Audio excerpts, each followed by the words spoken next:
وأشهد أن لا إله إلا الله وحده لا شريك له وأشهد أن سيدنا ونبينا وحبيبنا محمدا عبده ورسوله اللهم صل وسلم على سيدنا محمد الفاتح لما أغلق والخاتم لما سبق ناصر الحق بالحق والهادي إلى صراطك المستقيم وعلى آله وصحبه حق قدره ومقداره العظيم.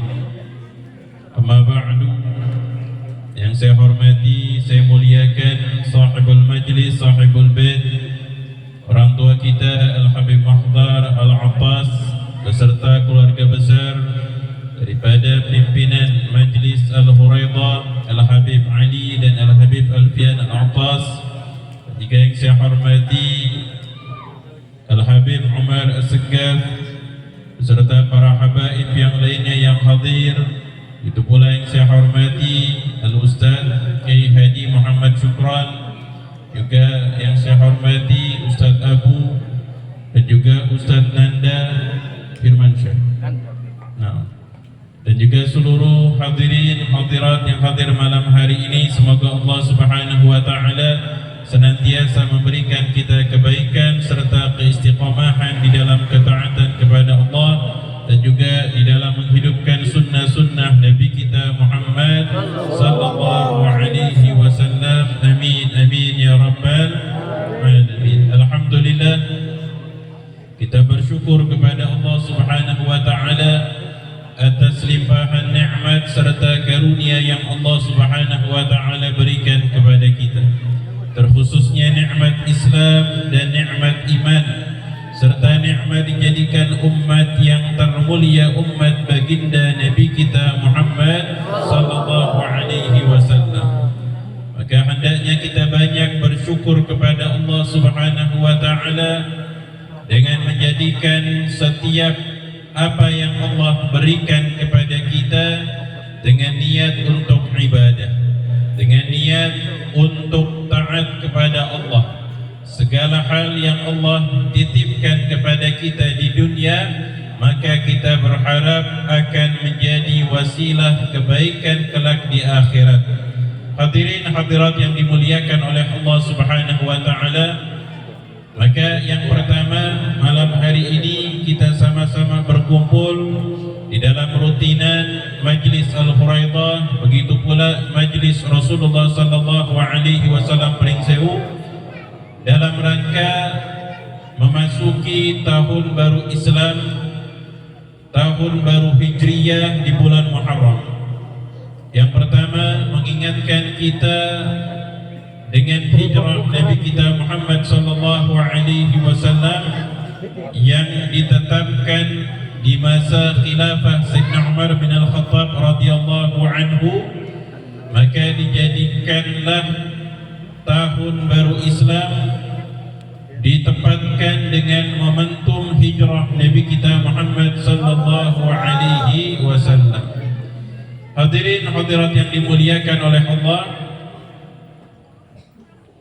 tentang hijrah Nabi sallallahu alaihi wasallam, bahwasanya di antara alasan Sayyidina Umar bin Al-Khattab menetapkan tahun baru Islam dengan hijrahnya Nabi sallallahu alaihi wasallam adalah awal daripada perkembangan dakwah Islam.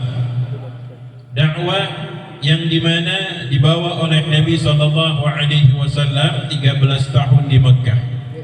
Ya, sulit di dalam berdakwah dengan dakwah tauhid, dengan dakwah yang sangat berat dilakukan oleh Nabi sallallahu alaihi wasallam. Akan tetapi setelah hijrah ke kota Madinatul Munawwarah, maka di situ adanya perkembangan di dalam dakwah, baik terjadinya beberapa syariat-syariat yang Allah Subhanahu wa taala tetapkan setelah hijrah, khususnya di tahun kedua Hijriyah. Begitu pula adanya perang Badar, adanya perang Uhud dan seterusnya. Dan juga mulainya luas di dalam dakwah Islam sehingga hal itu terjadi setelah hijrahnya Nabi sallallahu alaihi wa ala alihi wa sahbihi wasallam. Dan Nabi Muhammad sallallahu alaihi wasallam juga mengingatkan kepada kita bahwasanya hijrah itu adalah meninggalkan tempat yang dipenuhi dengan kekufuran di dalam sulitnya kita melaksanakan ibadah kepada Allah Subhanahu wa taala ke tempat yang sekiranya mudah untuk melakukan ketaatan kepada Allah. Tetapi Nabi sallallahu alaihi wasallam juga menyampaikan di dalam hadisnya, al-muhajiru man hajara ma nahallahu anhu.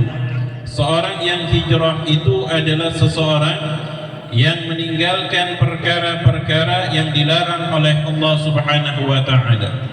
Jadi seseorang bisa dianggap hijrah ketika dia mampu meninggalkan perkara-perkara yang mungkin dahulu dilakukan dan perkara itu adalah perbuatan-perbuatan maksiat, maka ditinggalkan mengharapkan ridha Allah Subhanahu wa taala.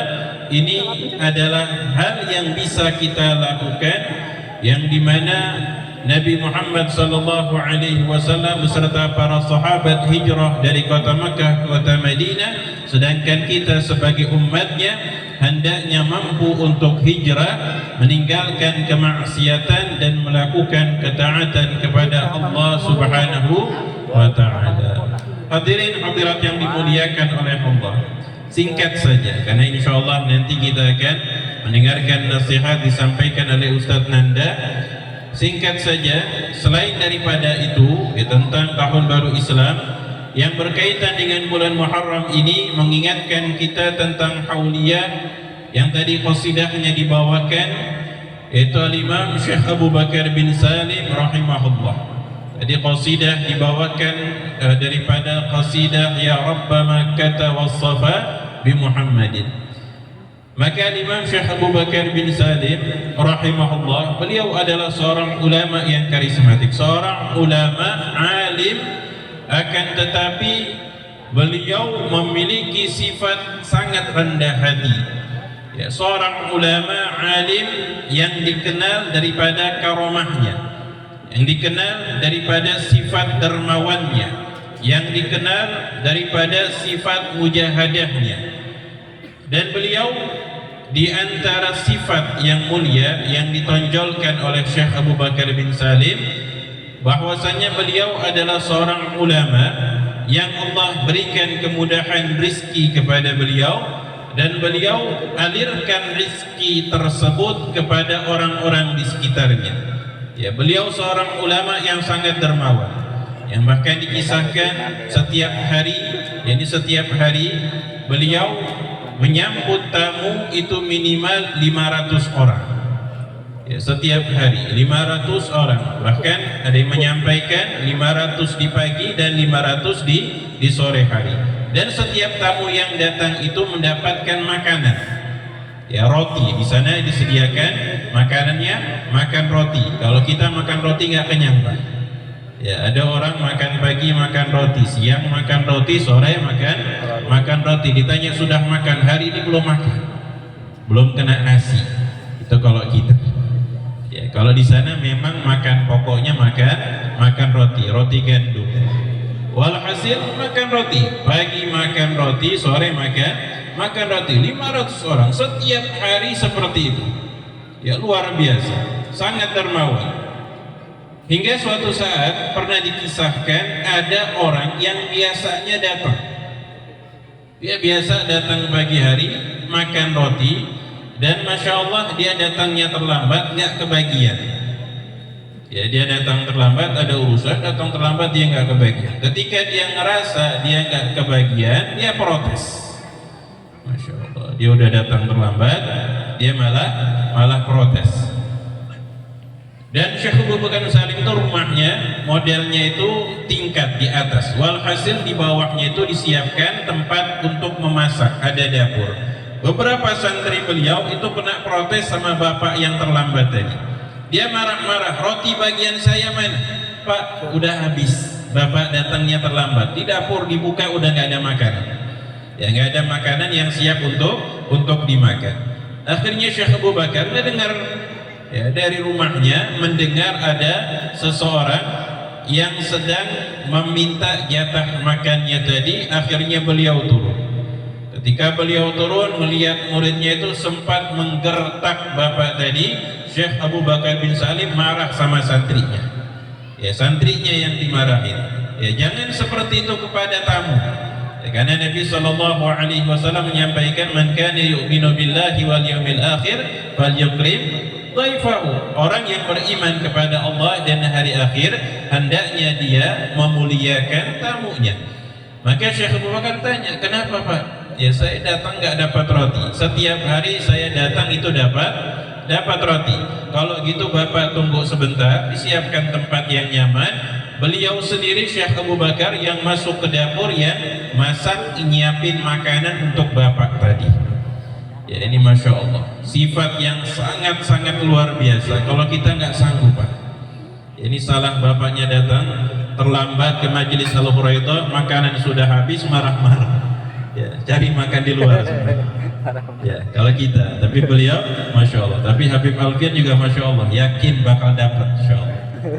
Amin ya Rabbal Alamin. Ya, jadi kayak gitu. Beliau sabar, beliau siapkan makanan, dan sampai orang tadi juga dapat makanan. Walhasil ini sifat yang luar biasa. Tapi yang sangat luar biasa yang ditonjolkan oleh beliau adalah istiqomah. Ya, jadi setiap harinya seperti itu dilakukan, bahkan seringkali ditambahkan.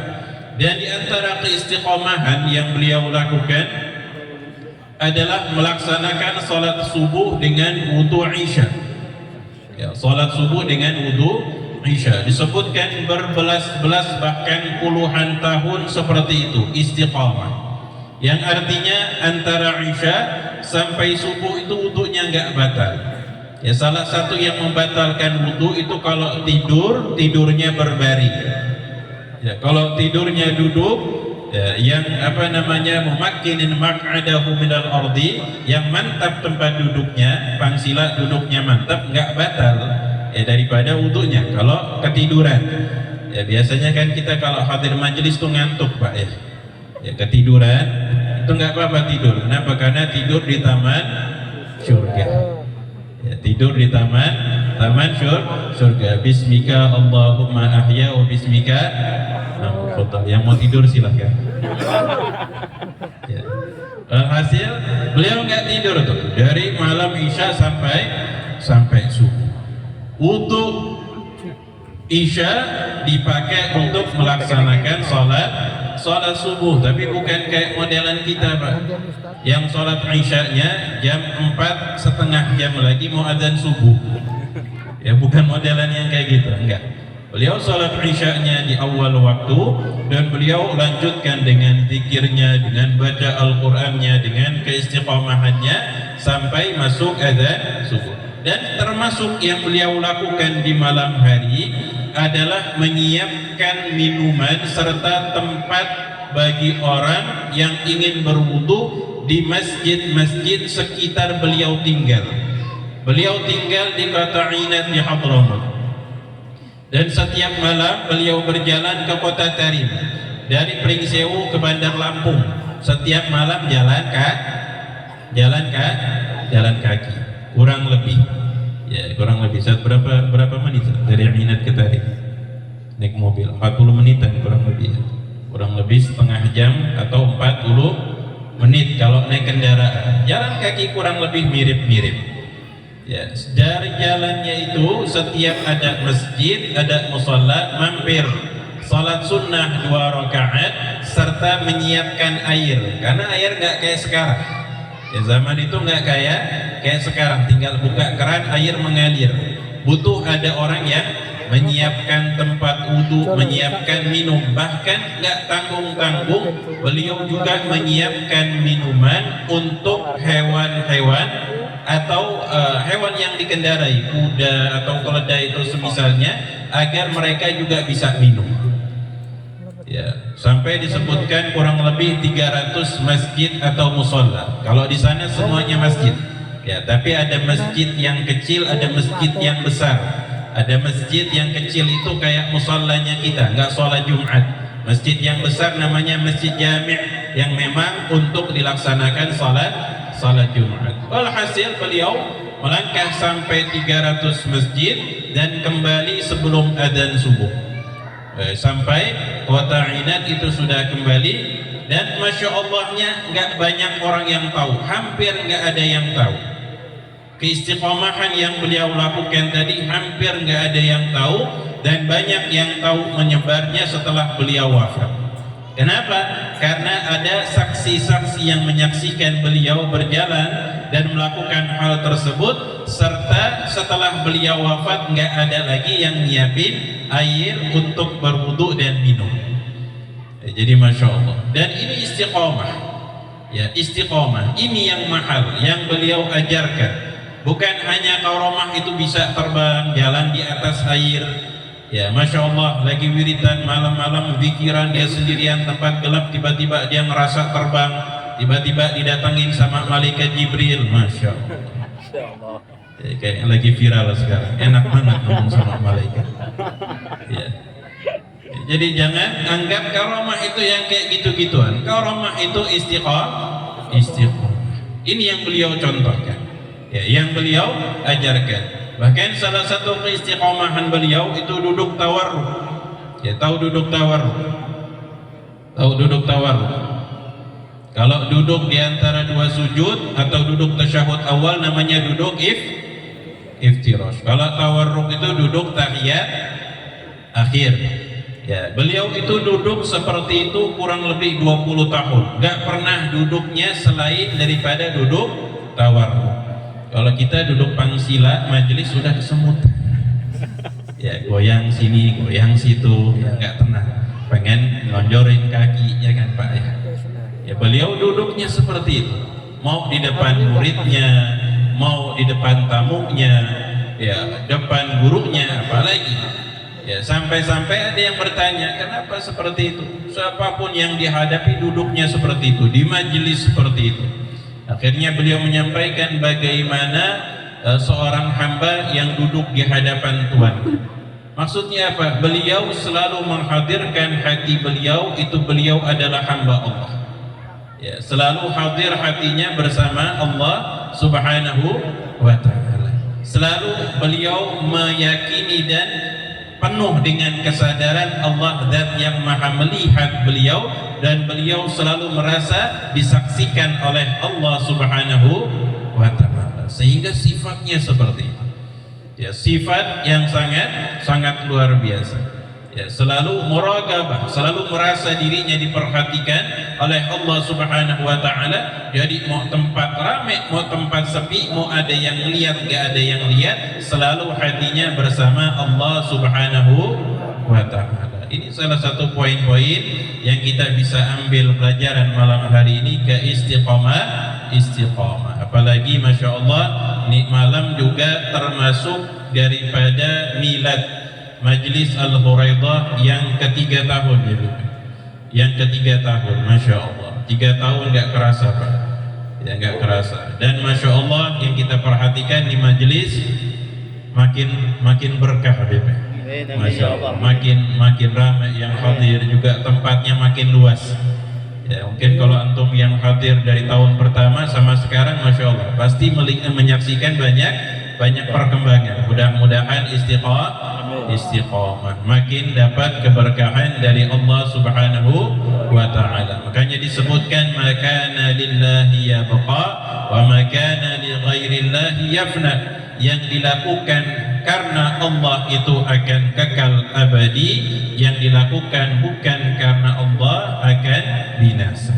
Mudah-mudahan Allah Subhanahu wa Ta'ala berikan keberkahan serta keistiqomahan di dalam Majlis Al-Huraidah, juga para jamaahnya, para krunya, para panitianya, dan juga seluruh yang berkhidmah. Mudah-mudahan Allah berikan keberkahan, Allah berikan keistiqomahan, agar kita mendapatkan kebaikan dari Allah Subhanahu wa Ta'ala, serta pandangan dari Nabi kita Muhammad sallallahu alaihi wa ala alihi wa sahbihi wasallam. Apalagi Majlis Al-Huraidah ini nama tempat kota Al-Huraidah, dari kota di Hadramut di Yaman. Kenapa Al-Huraidah? Karena Huraidah ini adalah tempat dakwahnya dan wafatnya Al-Imam Sahibur Ratibul Attas Al-Habib Umar bin Abdurrahman Al-Attas. Jadi keluarga besar Al-Attas ngambil keberkahan otak dari tempat dakwah dan wafatnya Sahibur Ratib Al-Attas Al-Habib Umar bin Abdurrahman Al-Attas Al-Hurairah. Maka Masya Allah, orang itu kalau punya ikatan sama orang-orang saleh bakal dapat keberkahan. Ya, mudah-mudahan kita punya ikatan dengan orang-orang saleh sebagaimana yang diajarkan oleh Allah dan Nabi Muhammad SAW.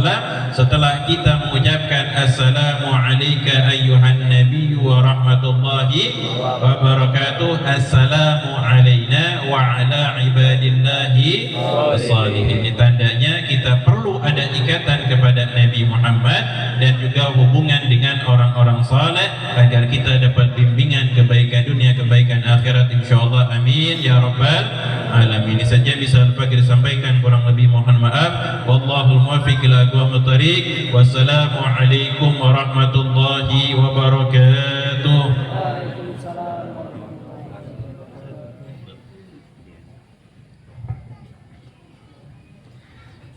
Alhamdulillah, terima kasih atas mau'izatul hasanahnya. Mudah-mudahan apa yang beliau sampaikan bermanfaat untuk kita semua. Amin ya rabbal alamin. Untuk selanjutnya mau'izatul hasanah yang kedua yang akan disampaikan oleh Al-Ustaz Nanda Firmansyah dari Kota Bumi, ya, aslinya Kota Bumi. Waqtan wa mahlan, tafadhal sallu ala Nabi Muhammad. Allahumma shalli alaihi. Assalamualaikum warahmatullahi wabarakatuh. Waalaikumsalam warahmatullahi wabarakatuh.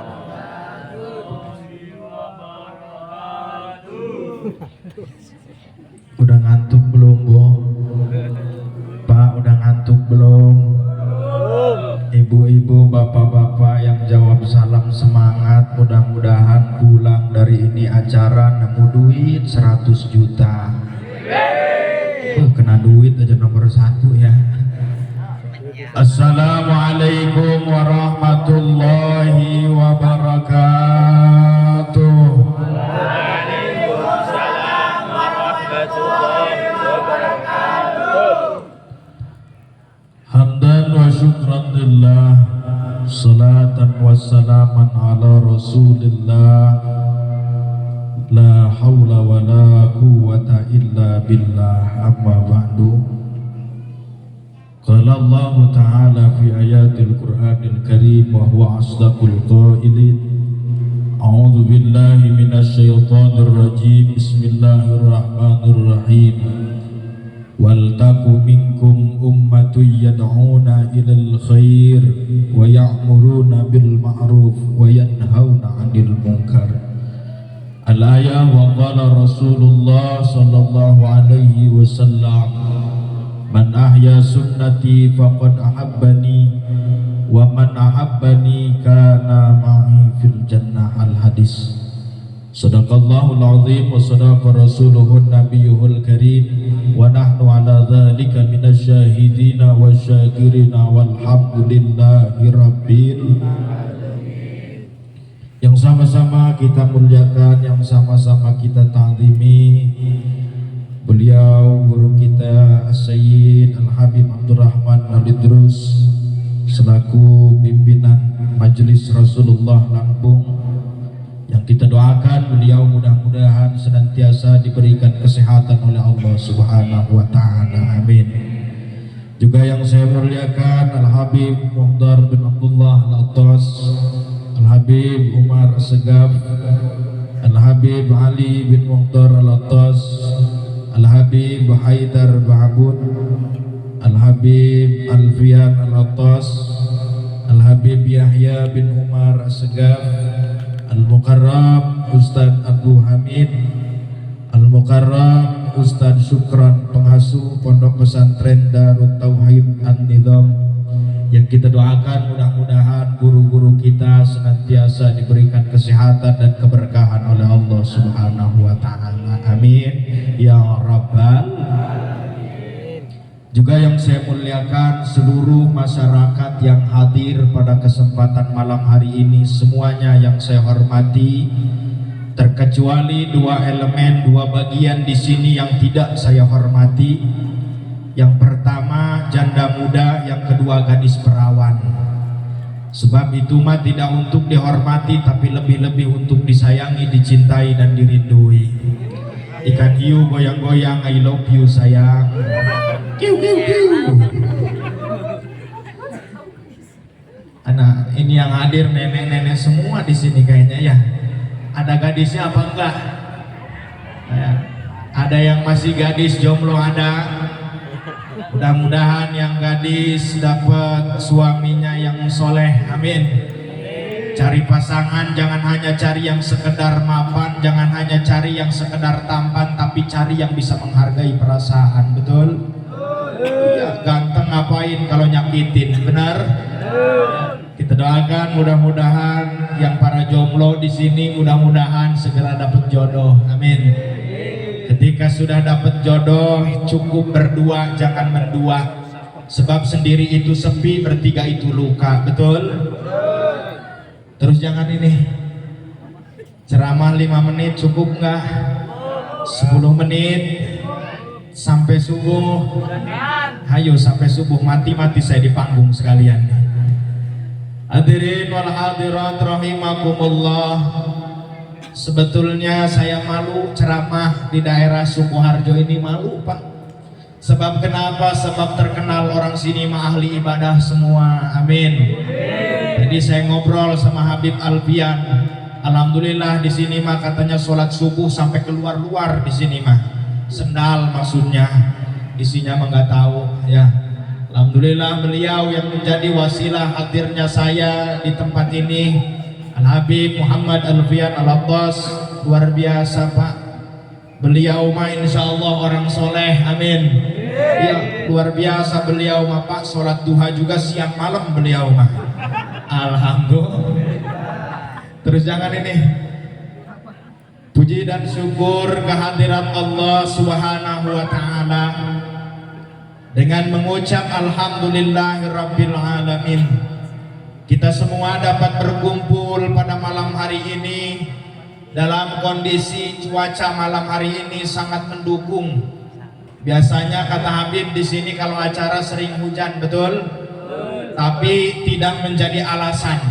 Hujan hanya membasahi, bukan menghalangi. Lebih baik terjebak hujan ketika berjuang daripada terjebak rasa sayang namun ditinggalkan, betul? Jadi alhamdulillah kita semua dapat kumpul di tempat ini, yang mudah-mudahan dengan wasilah kumpulnya kita diberi sehat oleh Allah. Yuk sama-sama kita semua gunakan ini nikmat sehat yang Allah berikan untuk senantiasa dalam hal yang diridhoi oleh Allah Subhanahu wa Ta'ala. Tidak muluk-muluk harapan kita sering hadir di majelis ini, mudah-mudahan menjadi saksi tabungan amal untuk kita nanti jemput di yaumil qiyamah.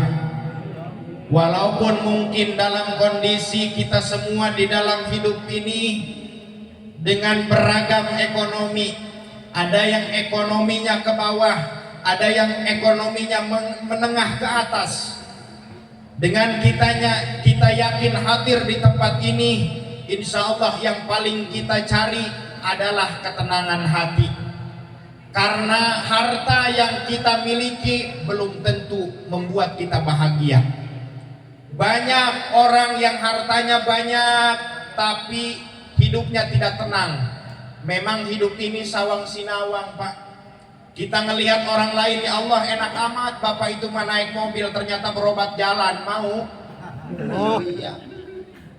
Hidup ini sawang sinawang, hartanya banyak, udah tidak berseri uangnya juga, tetapi tidak dapat dinikmati.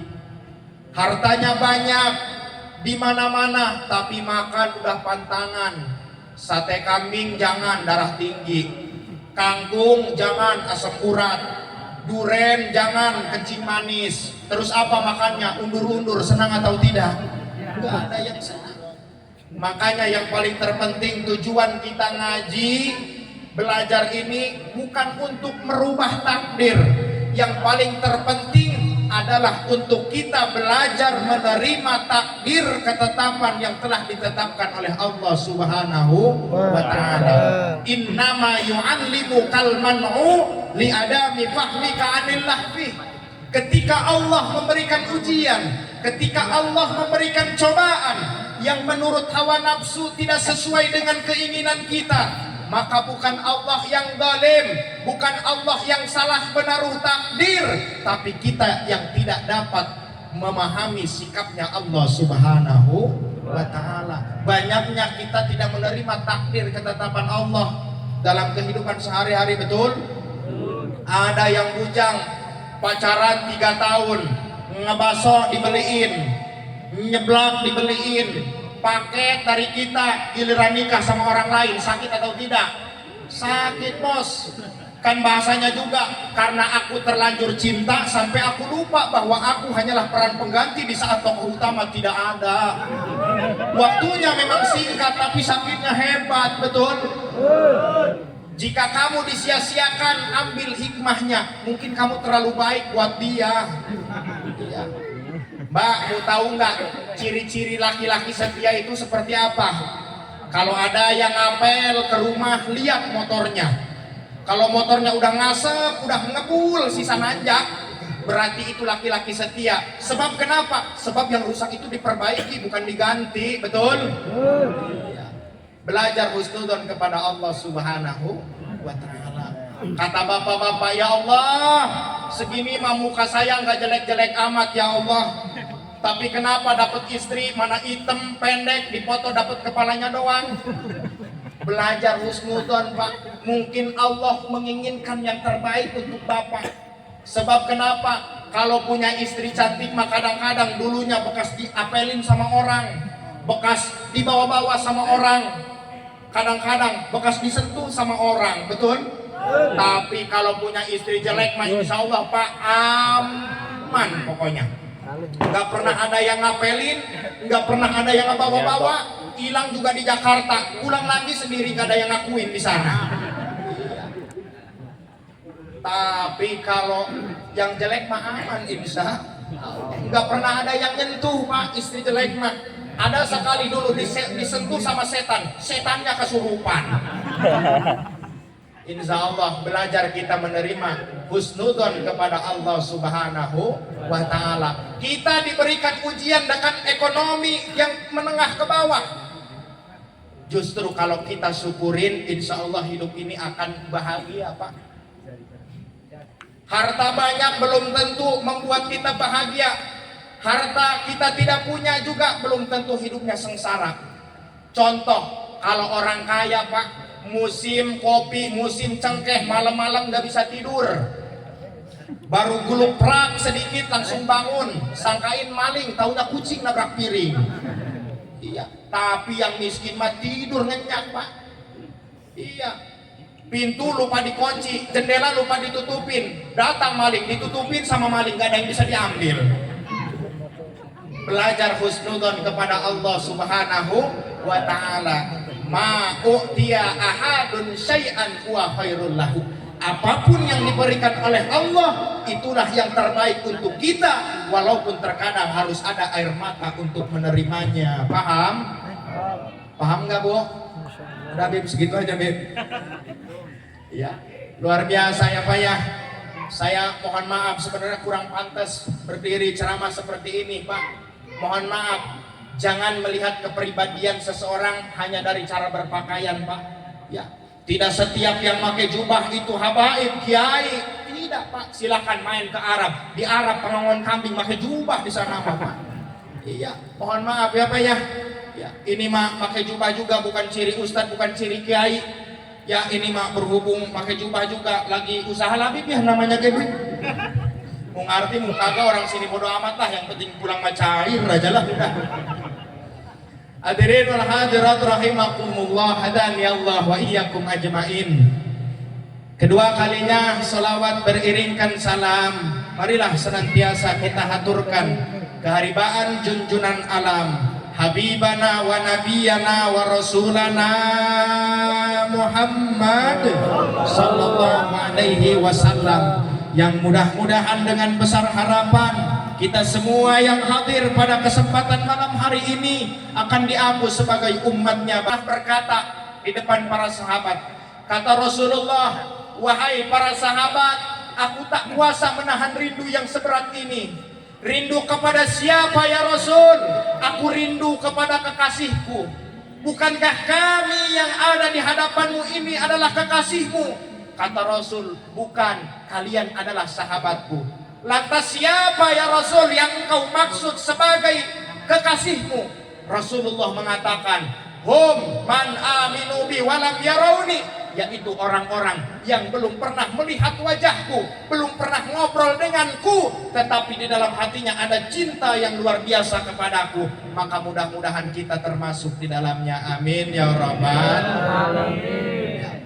Terus ya Bu ya, dengan semangat kita semua tadi dalam acara milad majlis sekaligus memperingati tahun baru Islam, tentunya kita semua untuk lebih semangat dalam tolabul ilmi, ojo liren ngaji ya Bu ya.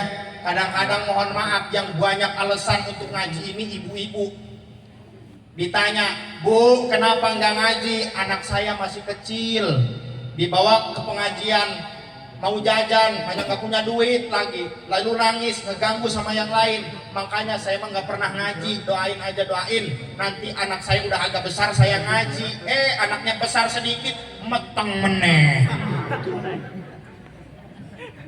Ya Bu ya, jangan ada alasan ngaji. Ini luar biasa, ibu-ibunya di sini mau udah dijamin ibu-ibu soleha semua, amin.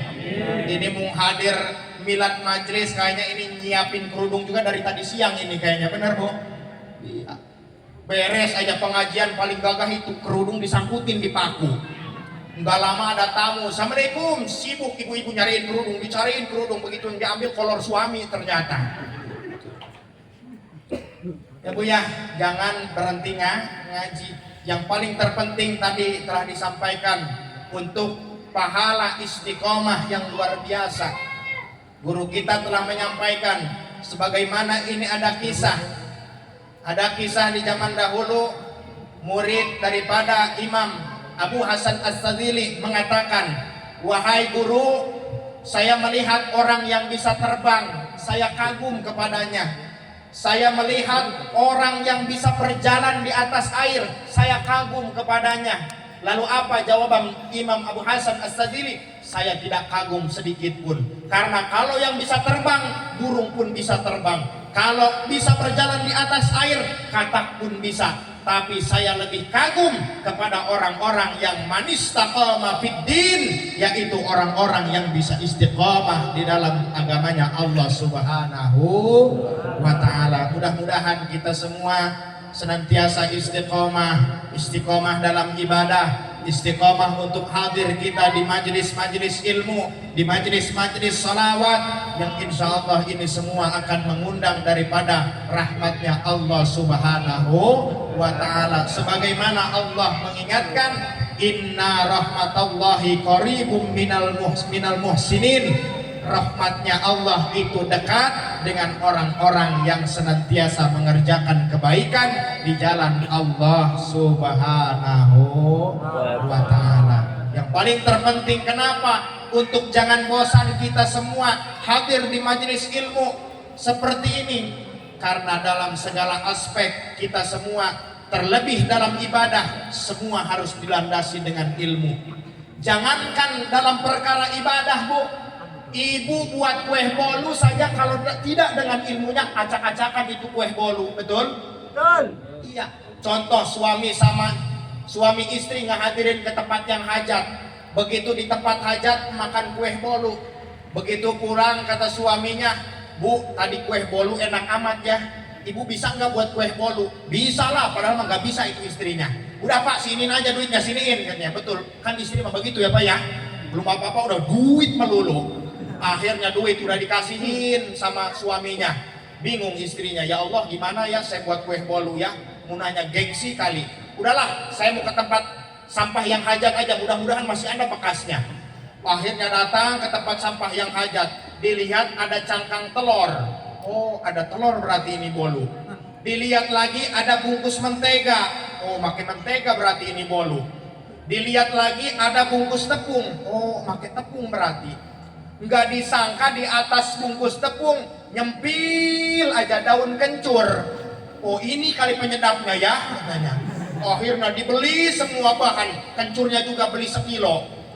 Diadon, dibuat kue, udah jadi kue, dikasihin sama suaminya, dimakan sama suaminya, nyengir aja suaminya.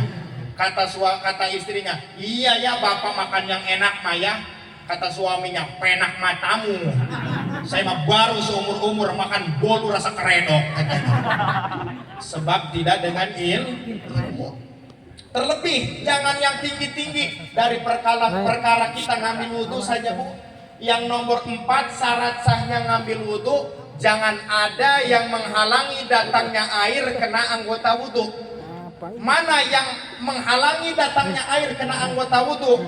Sendok, bedak, pipa, paralon tuh Bu, menghalangi kena anggota wudhu. Makanya ibu-ibu kalau mau ngambil wudhu, make upnya dibersihin dulu pakai pembersih. Enggak bersih pakai gurinda sekalian. Iya, mohon maaf. Kadang-kadang kan ibu-ibu udah dandan kemudian batal wudhunya. Udah lipenan, malas mau lipenan lagi, akhirnya maksain sambil ngambil wudhu sambil mingkem bibirnya. Ada yang seperti itu, ada, nggak sah itu Bu wudhunya, hati-hati. Makanya jangan bosan ngaji, supaya kita apa? Terlebihnya supaya kita paham dalam ibadah kita sehari-hari, supaya diterima oleh Allah Subhanahu wa Ta'ala. Insya Allah ya Bu ya. Makanya penting, niat saya mah datang ke sini bukan niat untuk memberi nasihat Bu. Ya, sama saya juga masih banyak kesalahan Bu ya. Gagah juga lagi di depan Bu. Sholat subuh kesiangan mas, sama saya juga kesiangan. Ya, saya juga masih belajar ya Pak ya. Di Pondok Pesantren Al-Falah Gunung Kasih. Alhamdulillah satu guru dengan senior saya, Kakanda Ustadz Mumuy Abdul Mukti Aksi Indosiar. Itu senior saya di Pondok Pesantren Al-Falah. Sama Bu ya. Jangan menganggap yang berdiri di depan yang ceramah ini lebih mulia daripada bapak-bapak, ibu-ibu, naudzubillah Pak. Ya, tadi jangan melihat kepribadian seseorang hanya dari cara berpakaian Pak. Sebab kenapa? Sebab lengkuas juga kadang-kadang disangka daging, betul? Ya. Pernah saya datang Pak kondangan, begitu ngelihat ke prasmanan, ini daging gede amat ya. Saya ngambil satu aja lah diambil. Begitu saya ambil saya makan, ternyata lengkuas itu. Makanya saya pesan kalau ibu-ibu yang bantu-bantu tempat hajat motongin laos lengkuas itu Bu, jangan gede-gede, jangan, kadang-kadang disangka daging, betul? Iya. Tadi balik lagi dengan ilmu. Ya, semua perkara dengan ilmu Pak. Ya, bapak-bapak di rumah ngadepin istri harus dengan ilmu Pak. Iya. Udah Pak, kunci ngehadapin wanita mah cuma 2 Pak. Sabar, ngalah. Sabar, ngalah. Udah itu Pak kuncinya. Kalau istri bapak lagi ngoceh di rumah, kayak TV Polytron rusak begitu Pak. Udah mending menang, tinggal tidur sekalian. Begitu bangun diam, oh baterainya soak berarti. Iya. Iya. Udah Pak. Laki-laki mengalah bukan berarti kalah Bu, karena laki-laki kami sadar, laki-laki diciptakan, kami laki-laki kuat diciptakan oleh Allah bukan untuk menyakiti tapi untuk melindungi, betul? Iya. Tapi jangan juga Pak selalu nyalahin istri. Iya, sebab istri juga bisa ngoceh begitu. Kenapa? Hawa capek ngurus rumah ya Bu ya. Hawa capek ngurus rumah. Coba kalau lihat istri bapak Pak, wanita itu makhluk yang luar biasa. Memang secara fisik wanita lemah Pak, tenaganya biasa-biasa saja, tapi Allah memberikan kepada manusia otak. Secara akademis dikatakan corpus callosum. Ternyata corpus callosum antara laki-laki dan pada wanita ini 30% lebih cenderung tebal pada wanita. Makanya wanita walaupun fisiknya lemah, tenaganya biasa-biasa saja, wanita dalam satu waktu mampu mengerjakan beberapa pekerjaan, betul? Ya, coba lihat istri bapak kalau pagi pak, tangan kanan ngais anak, tangan kiri ngegoreng ikan asin, kaki ngepelin keramik, mulut ngoceh marahin suami. Berapa pekerjaan tuh pak? 4 pekerjaan mampu dilakukan dalam satu waktu oleh makhluk yang namanya wanita. Iya, dari pagi jam 6 sampai jam 8 nyuci piring beres, nyuci baju beres, mandiin anak beres, nganterin anak ke sekolah beres. Laki-laki dari jam 6 sampai jam 8 pekerjaannya cuma ngopi, kopinya juga dibuatin istri. Makanya oi, laki-laki jangan egois. Kadang-kadang laki-laki egois, betul nggak Bu? Makanya demi Allah Bu, saya nggak cinta sama laki-laki egois sih. Nih, jangan begitu Bu. Sama laki-laki juga punya hati Bu. Laki-laki juga bisa mengeluarkan air mata kalau dicolok matanya.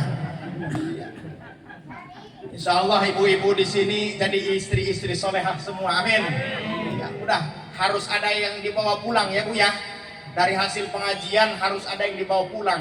Kadang mohon maaf ibu-ibu mah pengajiannya merajin, tapi kadang-kadang nggak ada yang nyambung. Begitu pulang ditanya sama suaminya, Bu tadi ustadznya ngejelasin apa? Ih pokoknya mah rame aja. Segitu doang. Insya Allah ibu-ibu di sini mah ibu-ibu solehah semua, amin. Bu pingin jadi istri solehah, pingin? Catat Bu oleh-oleh dari pengajian ini malam ini Bu. Kalau ibu pingin jadi istri solehah, yang pertama pandai nyenengin suami dengan bahasa. Jangan cerewet, jangan suka melotot, apalagi sampai muncrat-muncrat udah ke muka suami. Jangan Bu, sebab bau tuh desigong. Amit-amit. Tapi alhamdulillah katanya ibu-ibu di sini mah gak pernah melotot, gak pernah ngambek sama suami. Kalau suaminya pulang bawa uang. Tapi kalau suaminya pulang gak bawa uang, sama kayak ibu-ibu di sono tuh Bu. Ibu-ibu di sono.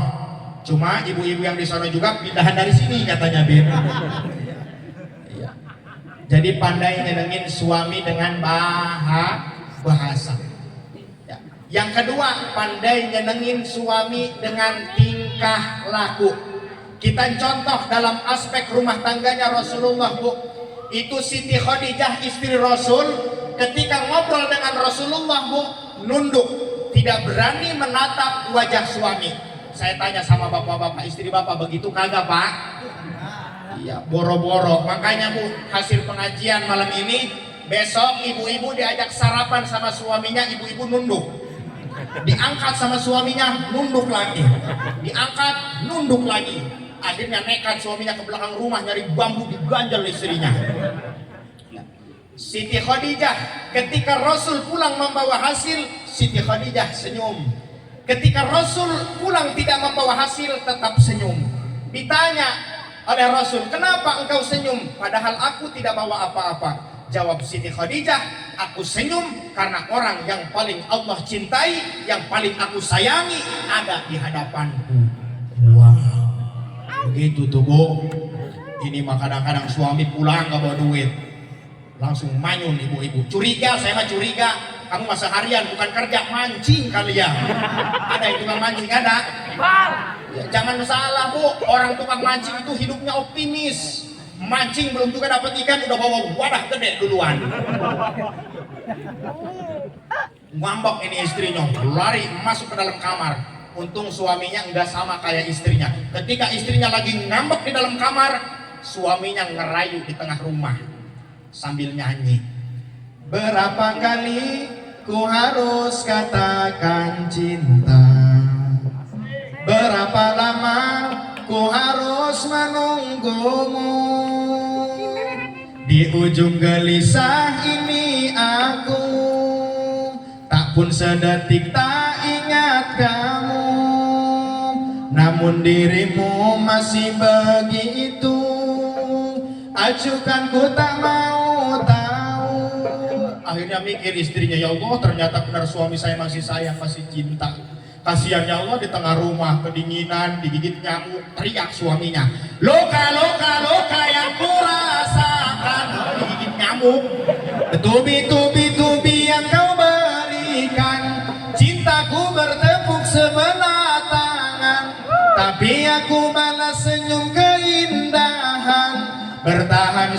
cinta, bertahan satu tarik sis, kagok edan. Iya. Akhirnya diintip dari dalam kamar ke tengah rumah. Wah, suami saya ngambek. Sekarang giliran saya yang ngerayu. Akhirnya istrinya salin pakai rok pendek, lari dari dalam kamar ke tengah rumah. Kejebur. Muter depan suami sambil rok yang belah belakang diangkat sedikit.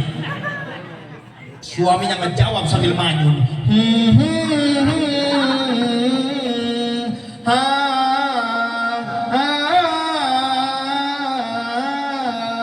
Hamko hamise jurana dalman kahitam jumpana. Ditarik suaminya. Suaminya tahan harga.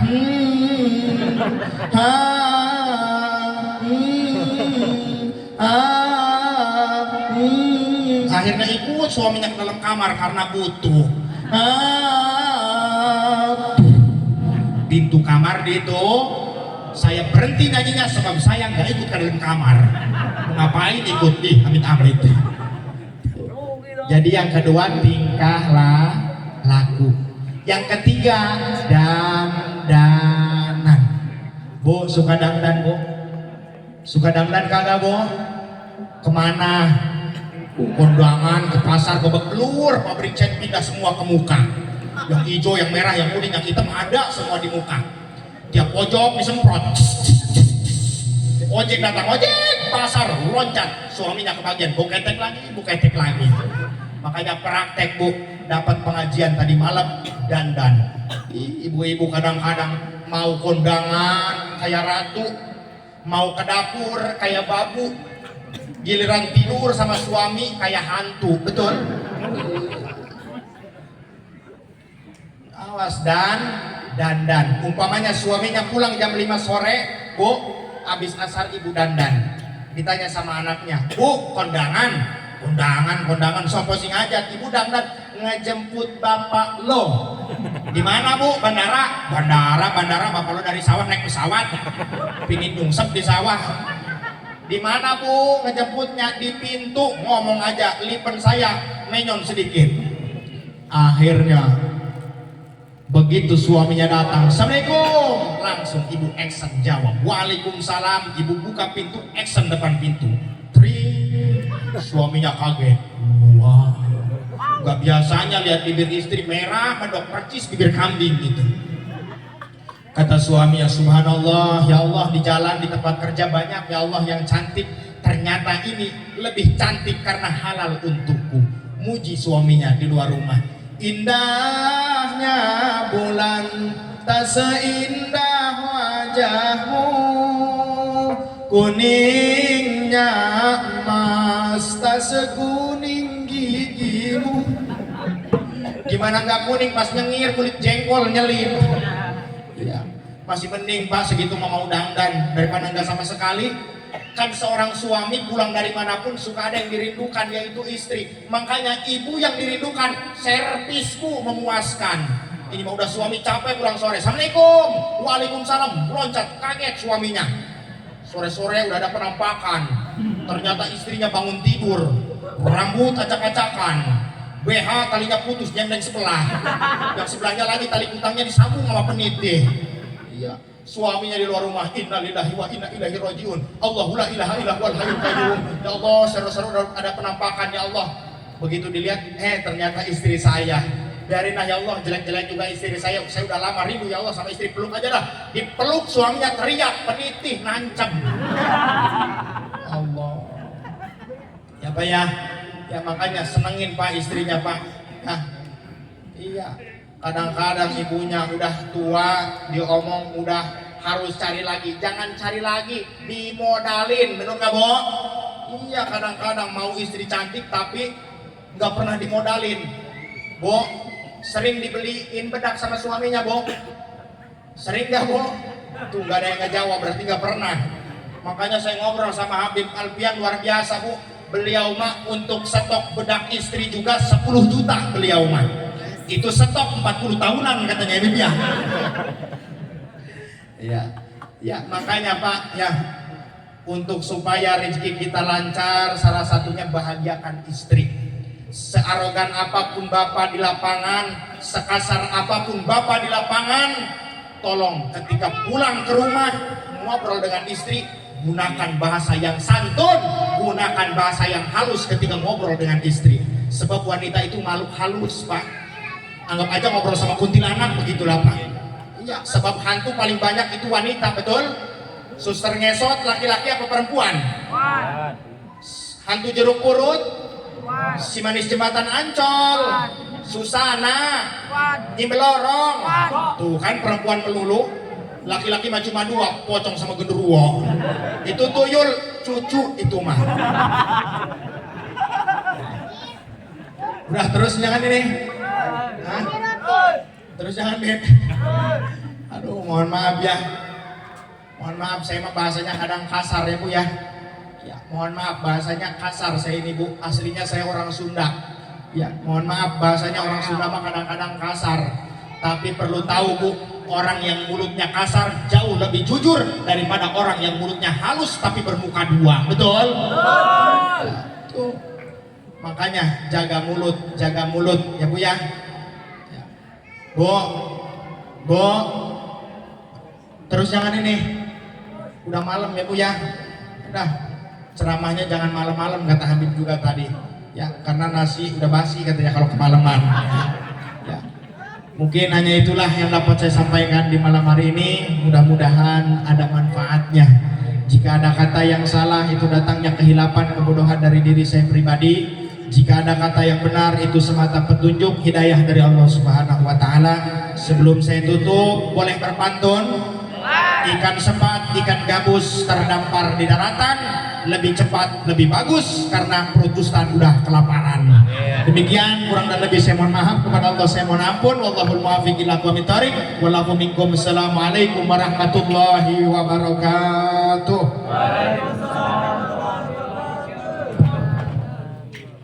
Alhamdulillah, terima kasih atas mau'izatul hasanahnya. Mudah-mudahan bermanfaat untuk kita semua dan mudah-mudahan baik di sebelah